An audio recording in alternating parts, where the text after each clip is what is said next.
अल्पायु हैं कलयुगी प्राणी, और उनमें 4 प्रकार के प्रबल दोष हैं। बहुत ध्यान से सुनो भाई आप सब लोग, ये 4 दोष यदि हमारे जीवन में न रहें तो हमारे कल्याण में फिर संदेह नहीं है। पहला दोष मंदा सुमंद मतयो मंद भाग्या युपद्रुता। सबसे पहला दोष है मंदा, अलसाह। ये कलयुगी प्राणी आलसी होते हैं। किस चीज में आलसी? भोजन में? भोजन में बिल्कुल आलसी नहीं है। भेड़ बकरी जैसे मुंह चलता ही रहता है। और इधर तो लोगों में, यहाँ के लोग बढ़िया नाम लेते हैं, वो तम्बाकू गुटखा खाते हैं, उसका नाम मावा मसाला। वो मावा खाने का तो यहाँ लोगों को खूब अभ्यास है। हमारे ब्रज में तो मावा खोवा को कहते हैं। बढ़िया सुंदर खोवा है, उसको मावा बोलते हैं। पर यहाँ तो तम्बाकू को मावा बोलते हैं, गुटखा तम्बाकू को कहते मावा खाते हैं। बकरी जैसे मुंह चलता रहता है।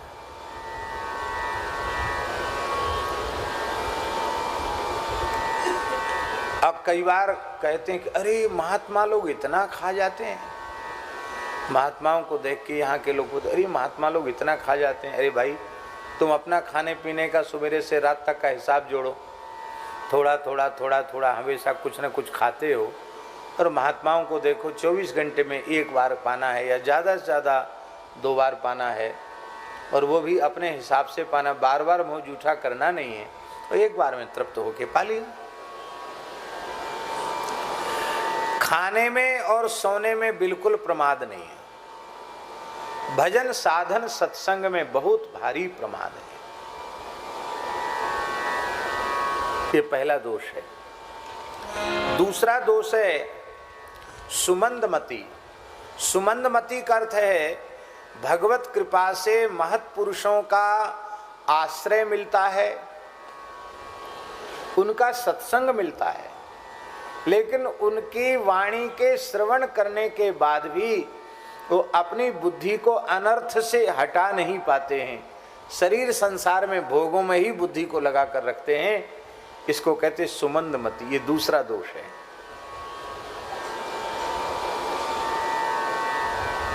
सत्संग में सुने हुए ज्ञान का आदर नहीं करते, उसे अपने हृदय में धारण नहीं करते। ये दूसरा दोष है। तीसरा दोष है मंद भाग्या। जीवन मुक्त भगवत प्राप्त संत सद्गुरु का चरणाश्रय प्राप्त करने के बाद भी वो अपनी वृत्ति को शरीर संसार से हटाकर भगवान में नहीं लगा पाते हैं। ये मंद भाग्य है। ऐसे ऐसे महापुरुष हम लोगों को अपने जीवन में मिले हैं, जिनको हम मानते हैं कि ये भगवत साक्षात्कार संपन्न थे, लेकिन हम अपनी ओर देखते हैं तो लगता है कि हमने उन महापुरुषों का कोई लाभ नहीं लिया। यह है मंद भाग्य। और चौथा दोष है उपद्रवग्रस्त जीवन। इतने व्यसन हमने पाल रखे हैं, इतना प्रपंच में हम फंसे हुए हैं कि हमको भजन साधन सत्संग का सेवा का अवकाश ही नहीं है।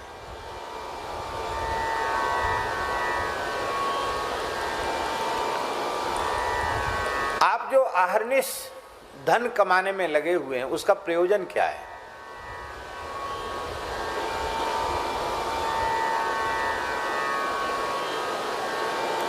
उसका प्रयोजन क्या है?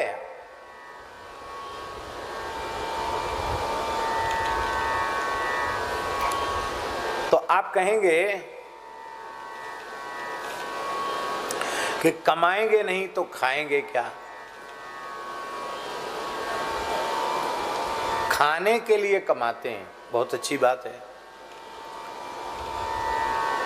क्या खाने के लिए ही कमाते हो?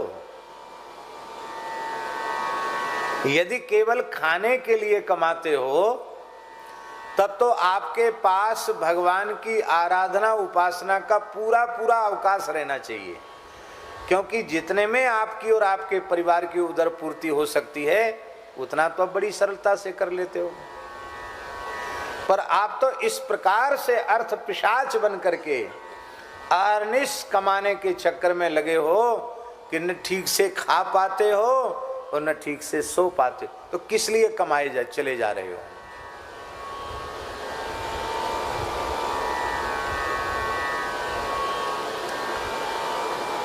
इसी को मनुष्य अपना विकास समझता है। फिर वह क्या करता है कि अपनी इस व्यस्तता, अति व्यस्तता के कारण जो उसकी विक्षिप्त मानसिकता है, उसे तनिक विश्राम देने के लिए ऊटपटांग साधन खोजता है। ऊटपटांग साधन क्या है? शनिवार रविवार को घोर प्रमाद में अपना जीवन नष्ट करना। जो नहीं खाना चाहिए वो खाना, जो नहीं पीना चाहिए वो पीना, और जो नहीं करना चाहिए उसको करना। उसके लिए इन धनी मानी लोगों ने बड़े बड़े, क्या कहते हैं उनको आजकल की भाषा में, क्लब, बड़े बड़े क्लब बनाए भये हैं और उनमें घोर दुष्कर्म करते हैं। नरक से भय नहीं है उनको।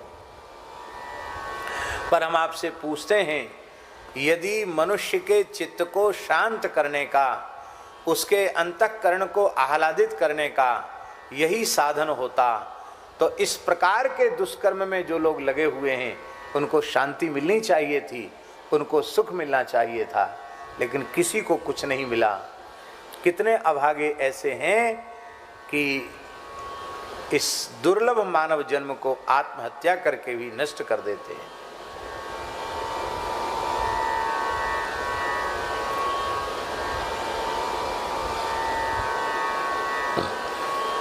विदेशों में घटनाएं घट रही हैं। दिमाग में गर्मी चढ़ी और बिना मतलब के बंदूक से तमाम लोगों को मार दिया, बच्चों को मार दिया, स्कूलों में गोली चल गई, हॉस्पिटल में गोली चल गई। प्रयोजन क्या? कुछ नहीं, दिमाग का संतुलन बिगड़ गया। आप भी उन्हीं के पद चिन्हों पर चल रहे हो।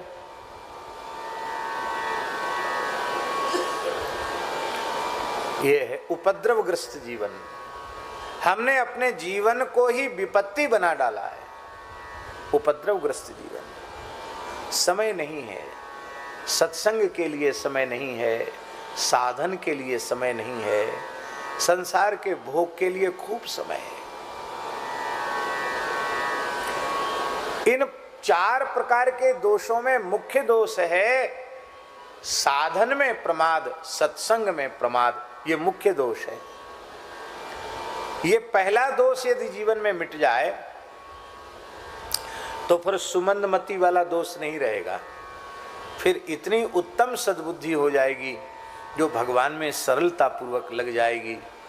फिर संतों की सुनी हुई बातों को हम अपने जीवन में उतार लेंगे। फिर सुमंदमती वाला दोष नहीं रहेगा। फिर मंदभाग्य वाला तीसरा दोष भी नहीं रहेगा।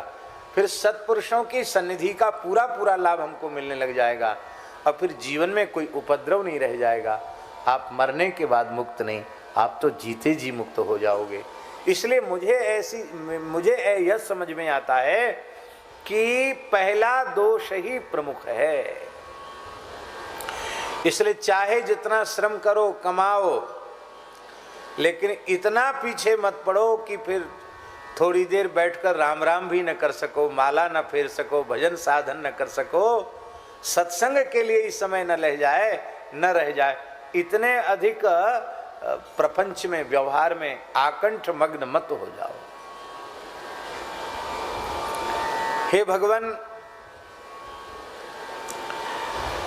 इसलिए आप कृपा करके भगवान के मंगलमय चरित्रों को सुना।